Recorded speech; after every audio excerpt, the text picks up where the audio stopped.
38장인데요. 이게 이제 44장까지는 특별히 38장에서부터 44장까지는 이야기가 많이 이제 진행이 됩니다. 그래서 이거는 한번 이렇게 해보면 어떨까 하는 생각이 드는데, 어, 제가 이제 전체를 다 읽는 것보다 이, 좀 띄엄띄엄 읽으면서 그 내용, 그 이야기의 그 흐름을 한번 살펴보고 여러분들이 다시 한번 그 뒤에 이제 따로 본문을 읽어보시는 것이 어떨까 하는 생각이 드네요. 그래서 제가 우선 그 38장부터 보게 되면은 이제 예레미야가 이 앞에 37장에서도 사실 그랬어요.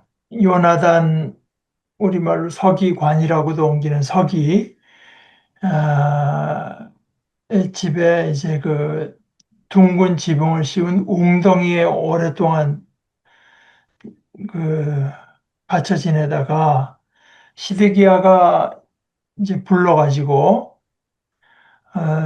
다시 하나님의 뜻을 물을 때 예레미야는 그때도 또 똑같이 임금님이 바빌론 임금의 손에 넘겨질 것입니다 하고 나서는 이제 자기더러 그 요나단 서기의 그런 꽁덩이로 돌아가지 않게 해달라고.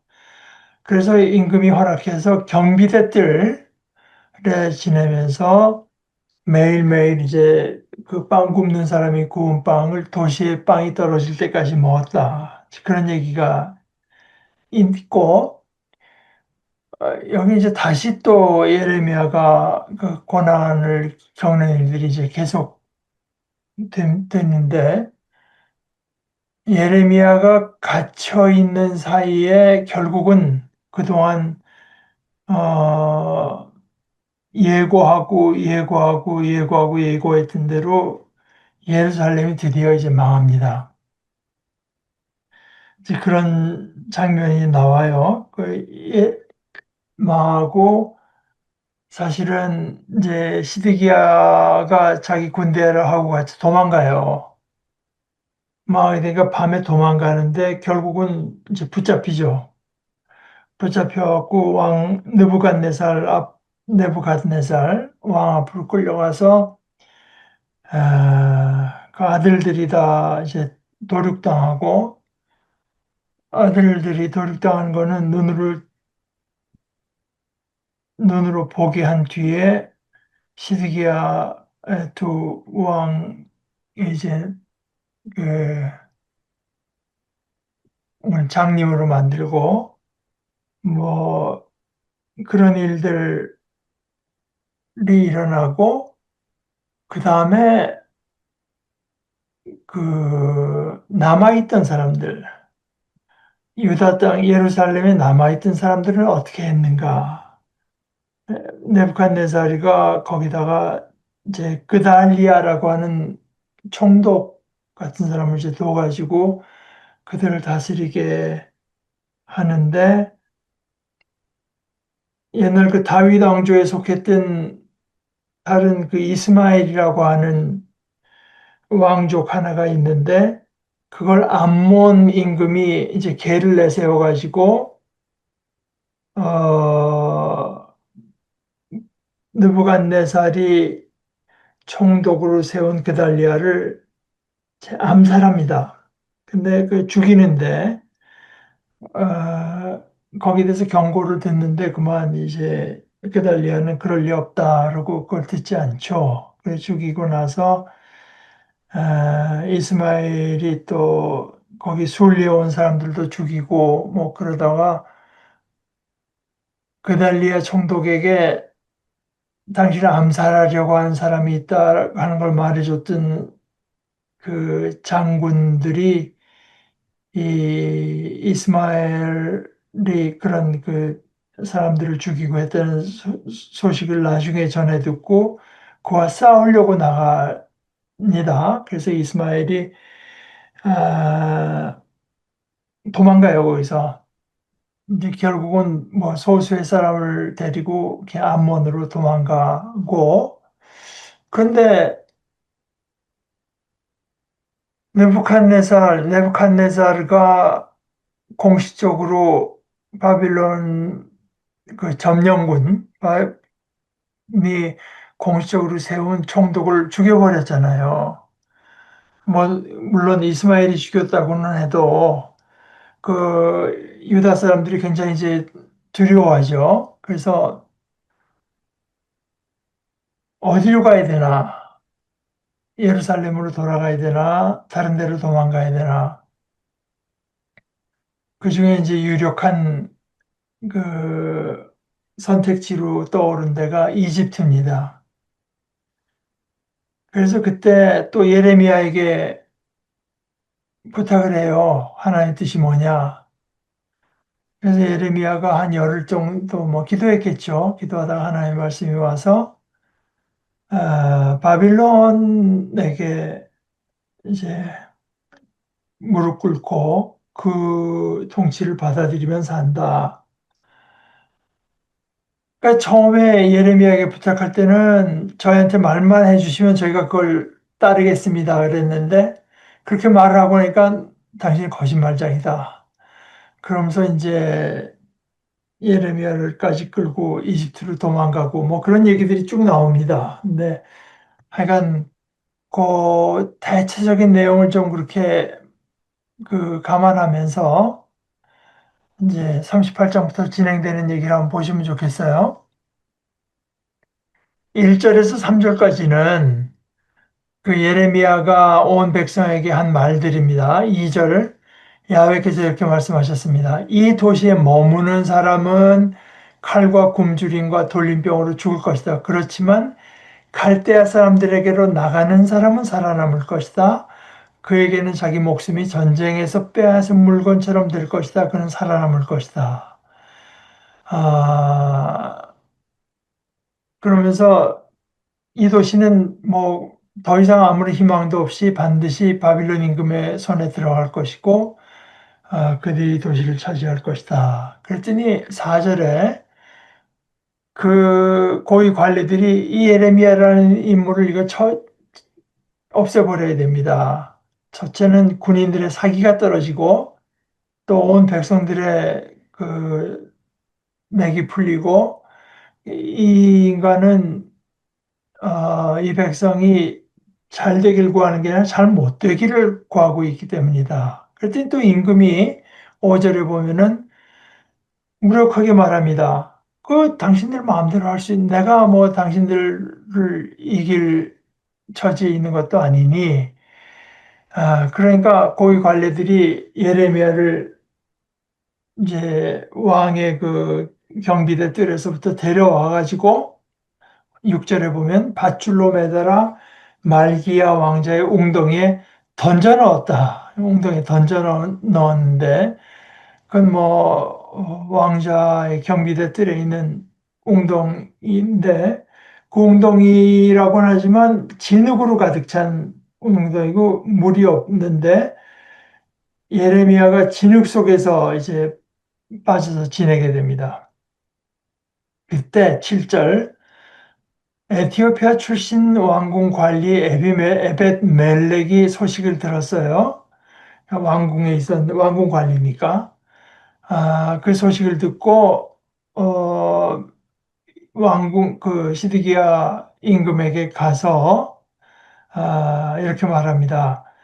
이 사람들이 악한 짓을 해서 예레미야가 지금 웅덩이에 던져 있는데 이 도시 안에 이미 빵이 다 떨어졌고, 그러니 뭐, 그이한테 줄 빵이 있을 리가 없고, 그래서 저 웅덩이 밑에서 굶어 죽을지 모릅니다. 그러니까 이번에는 또 임금이 그 에벤멜렉에게 그럼 여기서 사람 30명을 데리고 가서 죽기 전에 끌어내라. 그래서 에벤멜렉이 직접 사람들을 데리고 왕궁 창고 아래로 가서 이제 헌옷까지 누더기 같은 걸 밧줄에 달아서 이제 이어가지고 웅덩이 있는 예레미야에게 던져서 겨드랑이 아래에 대십시오. 그 아래에 밧줄을 대십시오. 예레미야 그대로 했다. 그래서 이제 끌어내고 예레미야는 이제는 경비대 뜰에 웅덩이가 아니라 뜰에 머물렀다. 근데 이제 학자들은 그런 데 관심이 있으니까 이 이야기가 굉장히 자세한데 뭐 헌옷까지만 누더기를 가져다가 밧줄에다서 던지고 뭐 겨드랑이에 대고 이게 어디서 그 전해 내려오는 이야기일까? 그 소스가 뭐냐? 아마 누구나 되게 동의하는 게 이건 에벳 멜렉이 직접 한 일이고 그이가 직접 이제 전해 내려오는 이야기일 것 같다. 예레미야는 알 수 없는 이야기죠. 이거는 사실은. 그래서 이제 시드기야가 다시 예레미야를 자기에게 데려오고 이제 또 이제 물어봅니다. 내가 하나 물어볼 게 있다. 그랬더니 예레미야가 이번에는 먼저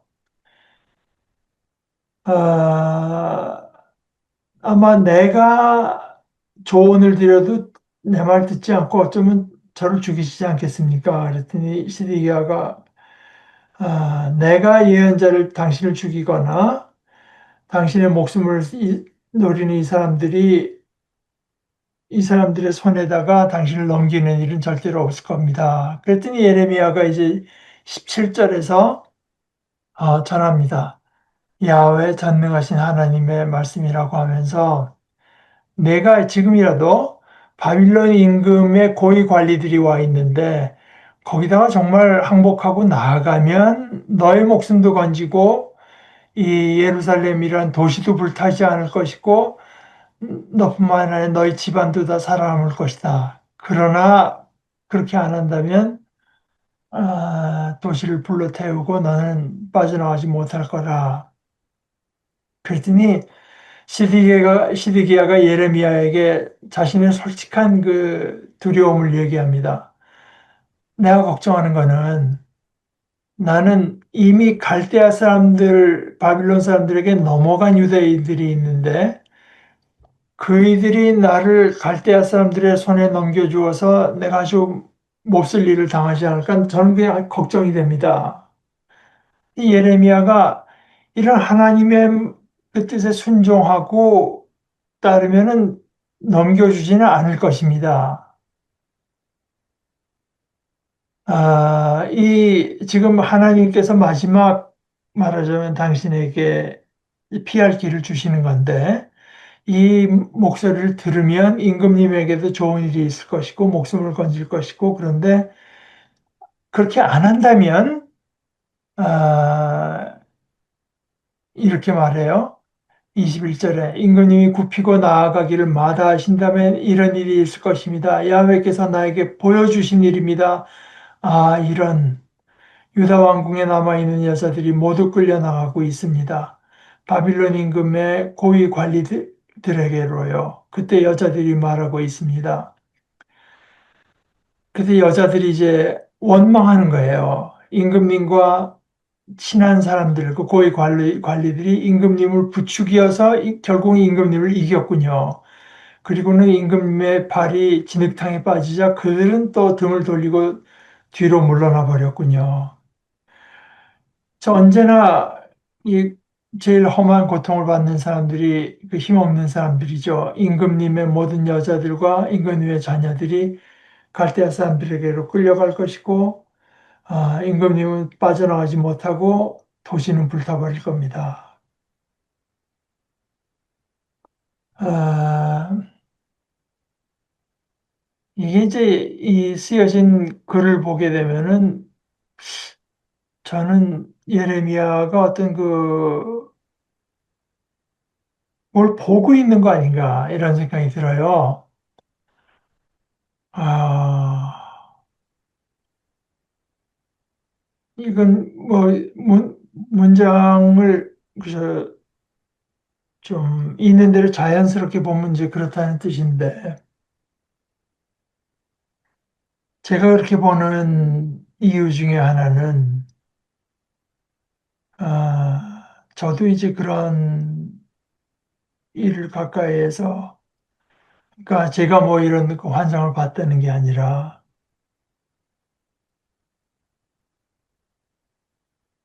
제가 이제 좀 개인적인 얘기인데, 그 외과를 수련을 받고, 중간에 이제 선택지가 두 개 생긴 때가 있었습니다. 계속 제가 수련받은 데서 받을 것이냐, 아니면은 그 전주에 있는 전주예수병원이라고 하는 데로 옮길 것인가. 이거 아무한테도 얘기를 안 했어요. 그냥 저 혼자만 마음속으로 어떻게 해야 되나 그 생각을 하고 있는데, 어느 날, 그때 이제 부모님이랑 같이 살고 있을 텐데, 부모님이 안방으로 저를 부르시더라고요. 그러시더니, 너를 위해서 기도해 주시던 권사님 한 분이 있다. 그런데 그분 얘기가 지금 아드님이 마음에 굉장히 그 결정을 못하고 있는 일이 있다. 저는 아무한테도 얘기 안 했거든요. 에, 그런데 결국 그 권사님이 전한 것은 그 지금 그 영락교회 옆에 있던 그 백병원인데 거기 그냥 머물러 있어라. 아, 근데 그게 참 그분이 그런 은사를 받으면 틀림없죠. 그렇죠. 아무도 하나 부모님한테는 말할 것도 없고 생전 보도 듣도 못한 분이 어떻게 그 얘기를 알고 얘기하겠습니까? 근데 이제 그분이 여기 있으라고 하면서 한 얘기가 믿지 않는 사람들 사이에서 뭐 신앙인으로 있는 것이 이제 더 맞다 이런 말씀이었는데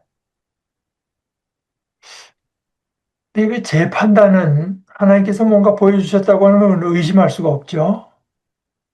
그리고 하나님께서 주신 말씀이 있을 것이고 그런데 그 뒤로도 몇 번 지속되는 걸 보게 되면 그 권사님이 하나님께로 받은 말씀도 전하지만 거기다 그 자기 생각도 많이 조금 많이 아니래도 중간중간에 뭐 본인 해석도 추가한 것 같은 이제 그렇게 이해가 되는 어, 말씀 말씀의 내용이 그랬어요. 근데 하여간 저는 그래서 그때 안 가기로 했는데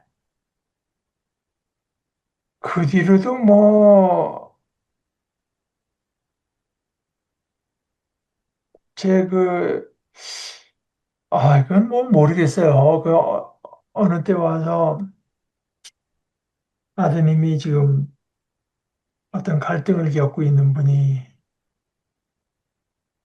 있다고 그땐 그 양반이 직접 우리 집에 오셨을 때 저를 들어오라고 하더니 구약성경이 이사야서인가 뭐 이걸 하시면서 지금 너와 다투던 자가 없다.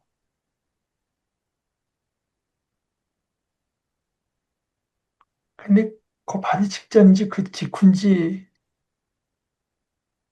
뭐 저하고 뭐 크게 싸움을 하는데 약간 그이가 그만 교통사고로 그냥 사망했어요.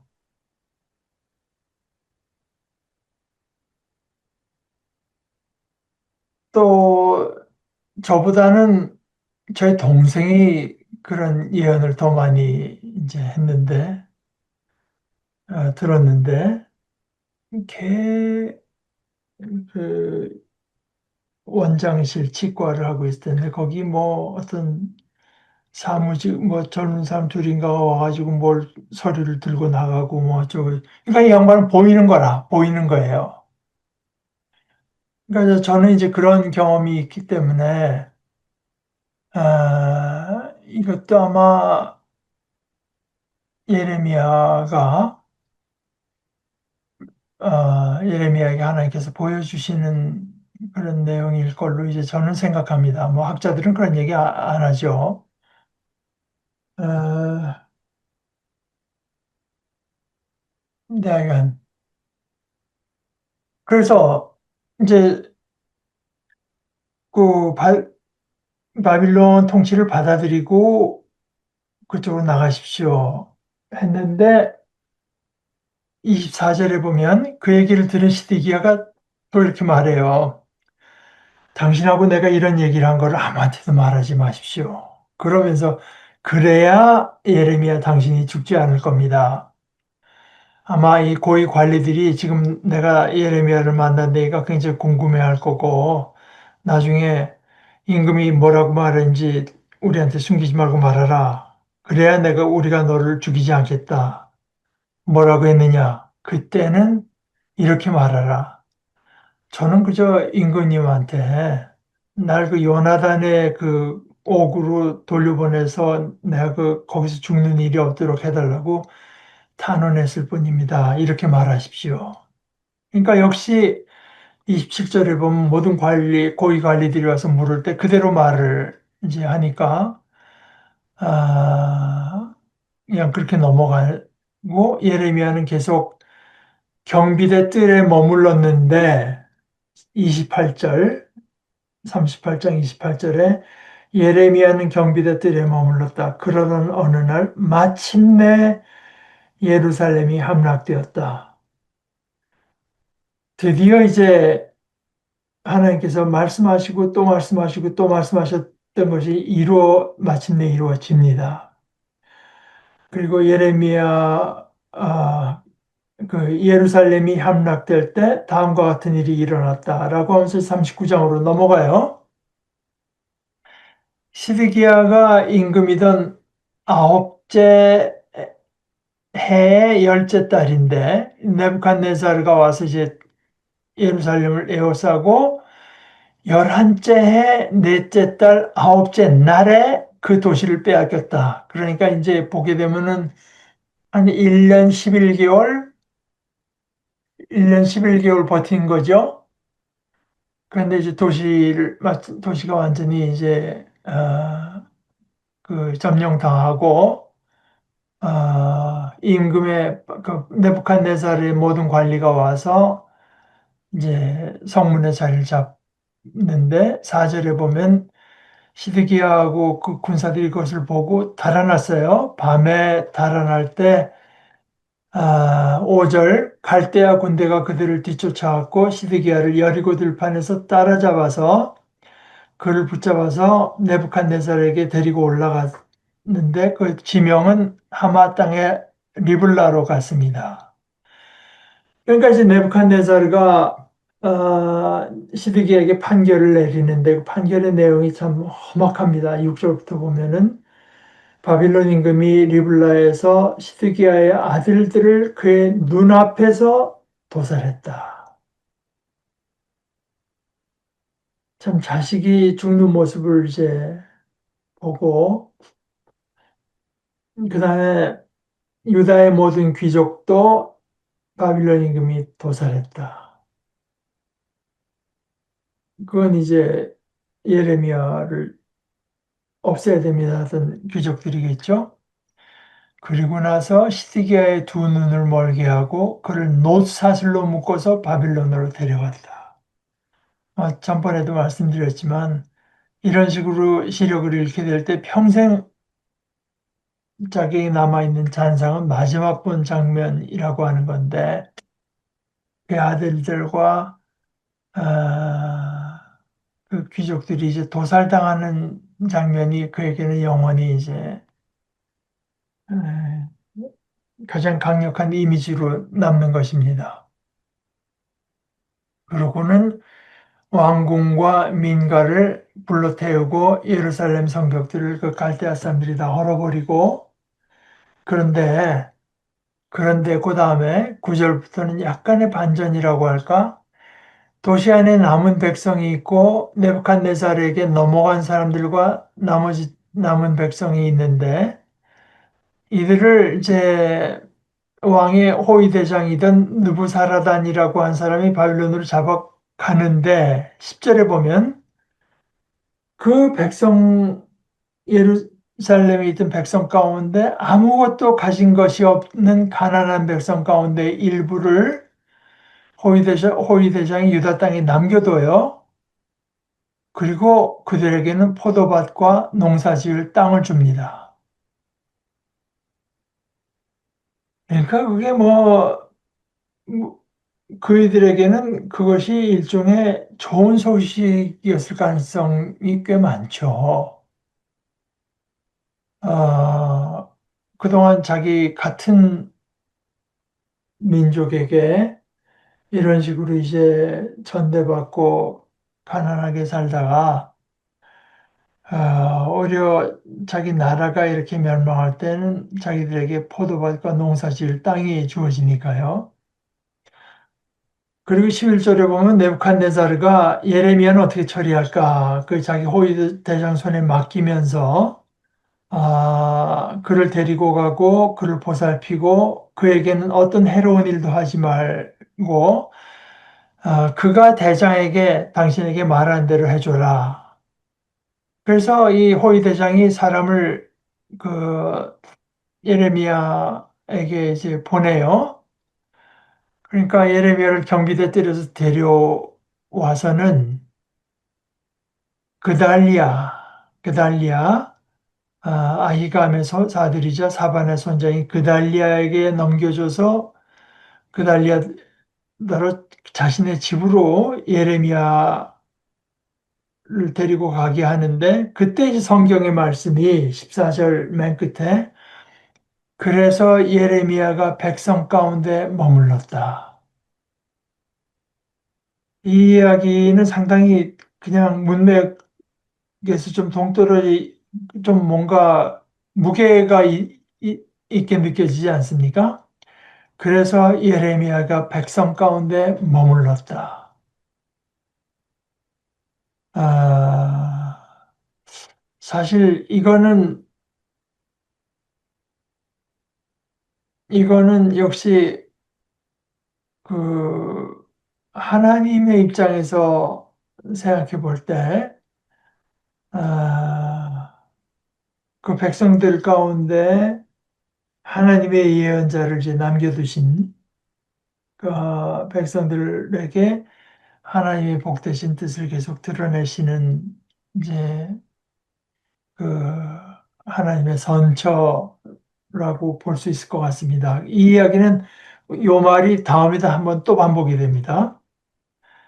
그리고 과연 그 전에 그러면서 그 전에 바로 전에 얘기를 이제 15절에 소개하는데 경비대 뜰에 갇혀 있을 때 하나님의 말씀이 내려와서 아, 특별히 하나님께서 예레미야더러 당부하신 게 명령하신 게 뭐냐 하면은 그때 고위 관리들 때문에 그 왕자의 그 웅덩이 진흙 웅덩이에 이제 빠져 있고 먹을 것도 없이 있을 때 왕에게 시드기야 왕에게 탄원하던 이티오피아 사람 그 에벳 멜렉이 있잖아요. 그에게 가서 말해줘라. 그러니까 하나님께서 그 사람을 특별히 마음에 쓰셔서 아, 그 이 도시가 이제 재난을 당하는 일이 반드시 일어나지만 그날에 내가 너는 건져내 주겠다. 그래서 너는 내가 두려워하는 사람들 손에 넘겨지지 않을 것이다. 내가 너를 반드시 구해주겠다. 내가 칼에 쓰러지는 일은 없을 것이다. 너에게는 너의 목숨이 전쟁에서 빼앗은 물건처럼 될 것이다. 내가 나를 의지했기 때문이다. 야훼의 말씀입니다. 이 말씀을 전해줘라. 이렇게 말씀하세요.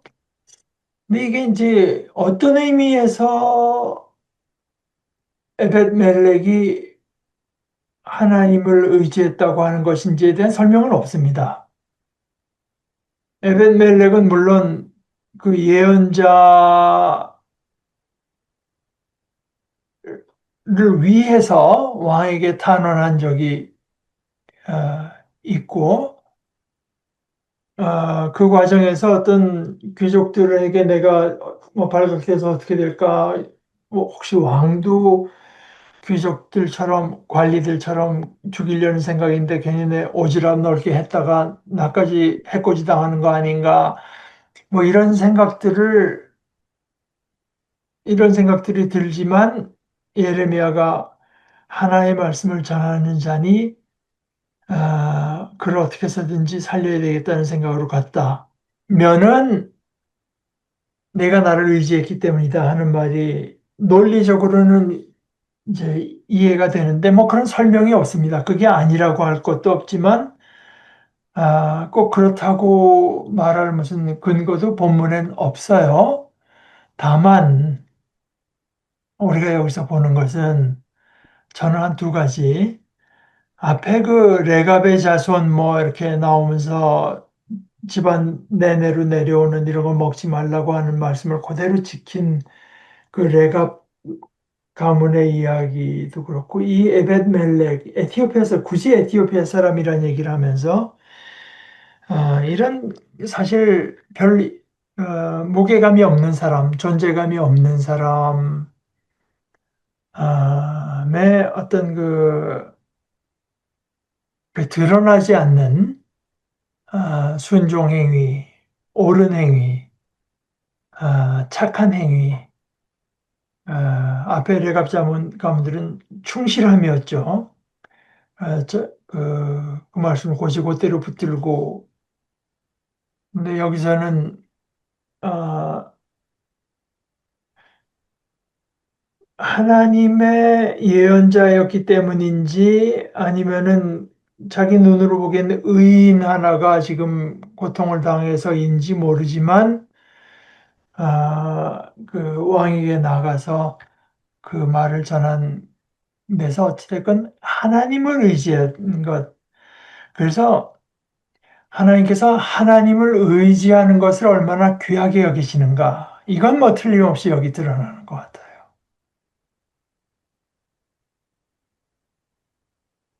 사실 이 표현을 이제 잘 쓰시는 것이 김세윤 교수 같은 분인데 우리가 다 아는 표현입니다.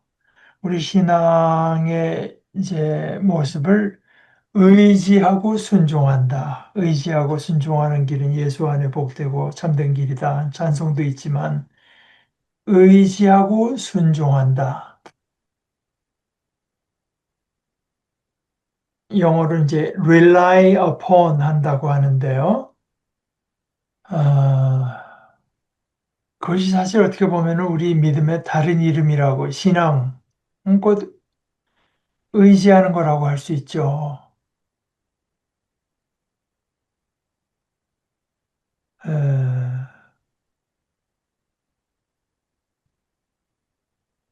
가장 확률이 높은 것을 따라가는 거는 그건 뭐 굳이 신앙이라고 할 게 못 되죠. 그러나 확률이 높건 나쁘건 낮건 상관없이 하나님의 일, 그러니까 하나님께서 하시는 일이면 이루어지는 줄 믿고 그냥 이것저것을 가리지 않고 하나님 편에 서는 것. 이것이 이제 의지하는 것인데 그것이 물론 위험할 때 하나님의 말씀을 이렇게 하는 것이 하나님께서 원하시는 것 같다고 하면서도 내가 내 생명을 부지하고 위험을 벗어보겠다고 내가 아, 판단되는 길을 가는 것에 좀 대비된다고 할까요? 이거는 사실 음, 우리가 시간을 현재나 미래 또 이제 과거라고 우리가 나눠서 볼 때 내가 과연 하나님을 의지하고 있는가? 이게 굉장히 중요하잖아요. 이 말씀을 보게 되면. 이거는 현재나 미래를 보면은 우리가 딱 스스로 속이기 딱 좋다. 저는 그렇게 생각합니다. 내가 뭐, 내 갈 길을 내가 내 계산과 내 뭐에 따라서 다 챙겨도 내가 이렇게 살지 하고 있으면서도 나는 하나님을 의지하는 사람이야. 또 앞으로도 내가 예서 뭐, 오늘에도 악한 무슨 세력이 내려와서 뭐 하면 나는 내 목숨을 하나님 위해서 내어놓을 수 있다. 그건 이제 보네포가 칼같이 표현한 것처럼 미래의 가능성이 흔들리는 거죠. 그러니까 내가 걸어온 길을 돌아볼 필요가 있을 것 같아요. 정말 내 양심을 가지고 하나님 앞에 서서 아, 그때 내 결정이 어,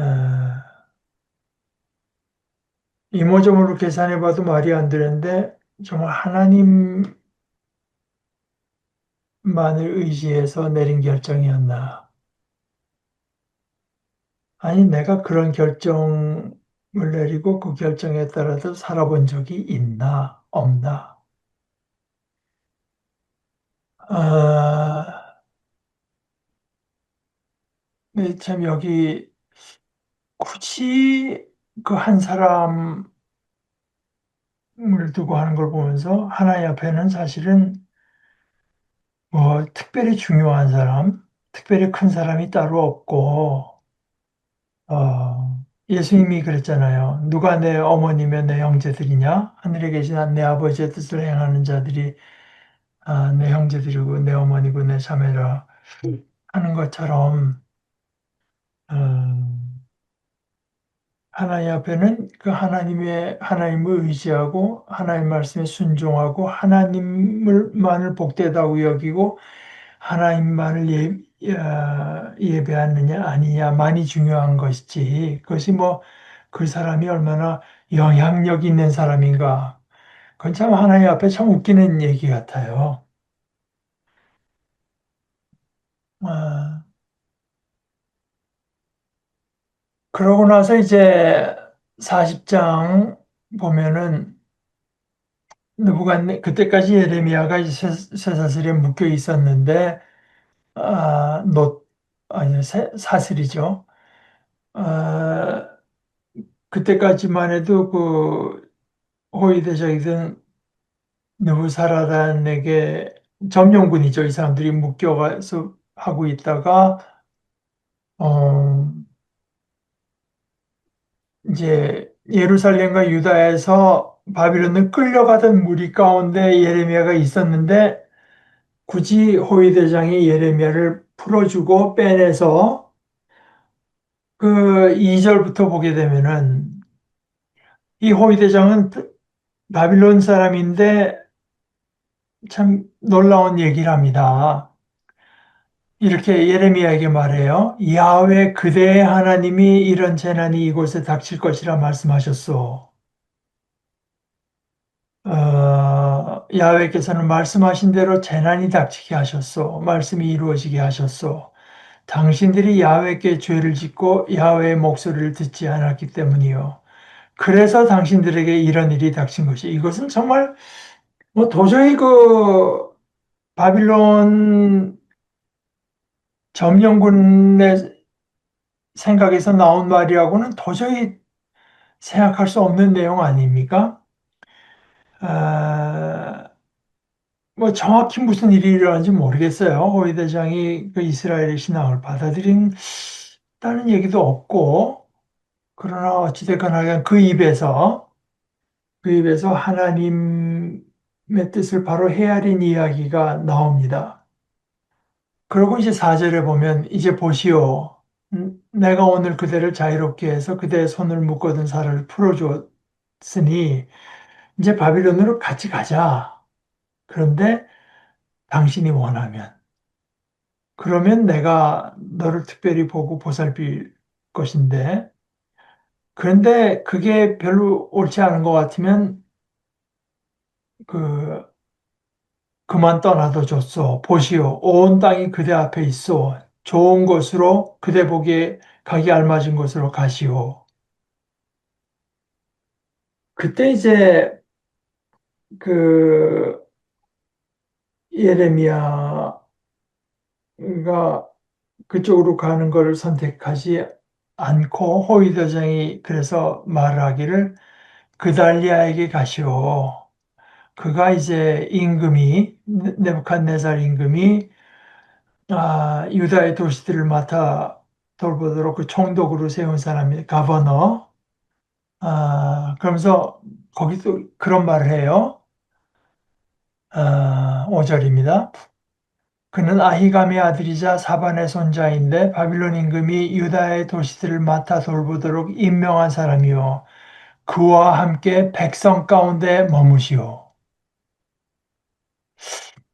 그러니까 앞에도 그랬지만 그 입에서 이제 하나님의 뜻을 담은 이야기가 나오는 걸로 봐서는 이것도 역시 뭔가 그 하나님의 그 뜻이 그의 입을 통해서 나온다고 보는 것이 더 자연스러울 것 같아요. 그러니까 물론 거기에 이 예레미야라는 이 인물이 자기의 백성들과 함께 있고 싶어 하는구나 하는 뭐 그런 느낌을 받아서인지 아니면은 남아있는 백성들에게 지금 끌려가는 백성들도 있는데 그 남아있는 백성에게 아무래도 저 사람은 그 뜻이 있는 것 같다 이렇게 판단이 들어서인지는 모르겠으나 그러나 그것과 상관없이 그것은 그 하나님의 뜻이 이방 점령군의 호위대장을 통해서 전해지는 것 같아요. 아, 그와 함께 백성 가운데 머무시오. 그것도 아니면 당신 생각이 좋은 대로 어디든 가라. 그러면서 에레미야에게 길에서 먹을 것과 선물까지 줘서 보냅니다.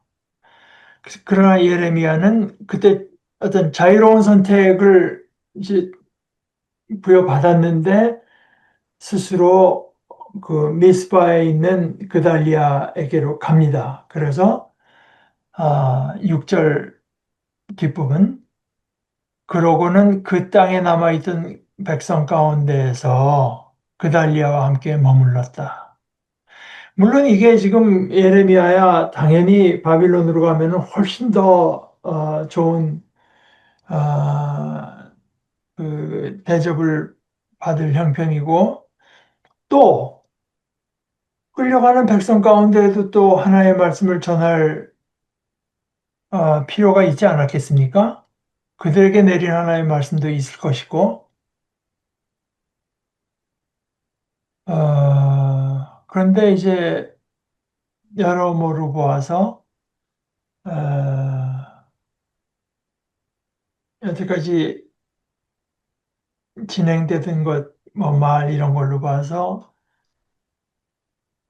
그 땅에 남아있던 백성 가운데 있는 것이 하나님께 순종하는 거라고 봤을 수도 있고 그들에게 더 예레미야의 마음이 더 끌렸을 수도 있고 그래서 그러나 그 자기 그 개인적인 어떤 그 안위와는 반대되는 선택을 이제 합니다.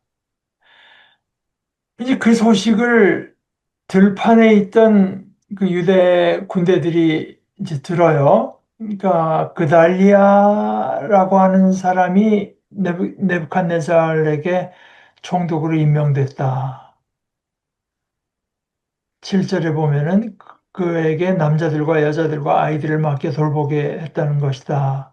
곧 바빌론으로 사로잡혀 가지 않는 그 땅에 보잘것없는 사람들도 그에게 맡겼다는 것이다.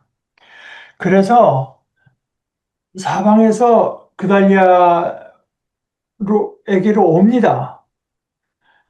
군대 지휘관으로 아까 말한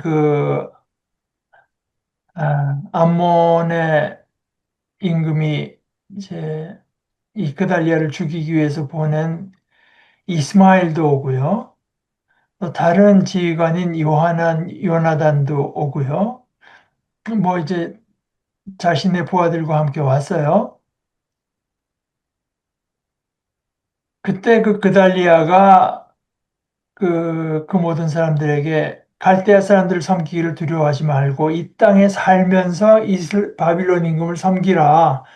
그렇게 하는 게 여러분에게 좋을 것이고 나부터 보십시오. 나는 미스바에 살면서 여러분 우리에게 오는 갈대아 사람들한테 내가 여러분의 입장에 있어서 나서겠습니다.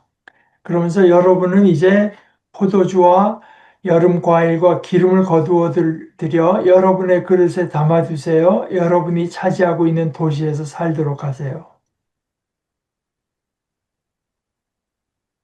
게다가 이스라엘 저쪽 그 주변에 있던 모압이라는 민족 나라 암몬 또 에돔 거기도 유대 사람들이 들어가서 살고 있던 사람들이 있는데 그뿐만 아니라 또 다른 여러 나라에 있던 유대 사람들도 이 소식을 다 들으니 바빌론 임금이 다 사글이 이제 죽이거나 끌고 간 게 아니라 유다에 사람을 남겨뒀다고 하고 그 남은 사람들을 맡아 돌볼 사람을 임명했다고 했다. 그달리아죠.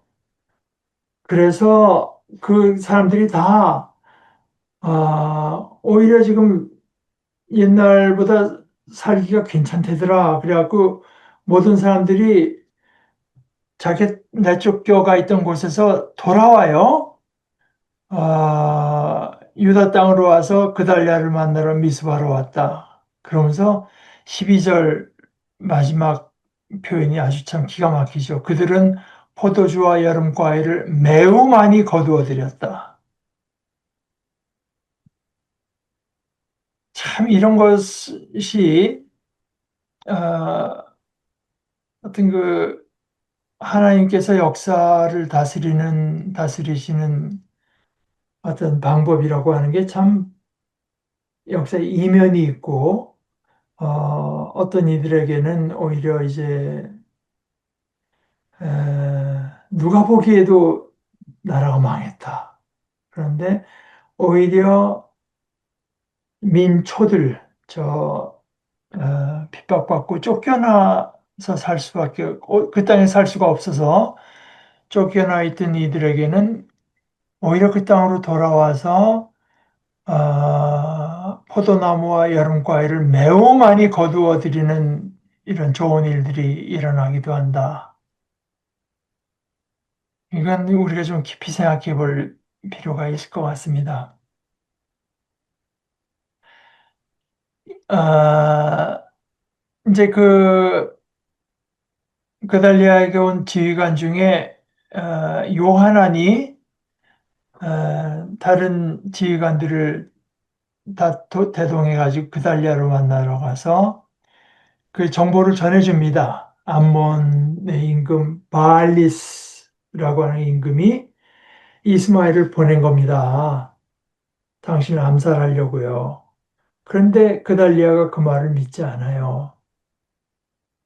아, 그 요하난이 그달리아에게 이제 제안한 것이 그러니 제가 가서 그 이스마엘을 쳐 죽이겠습니다. 아무도 모르게.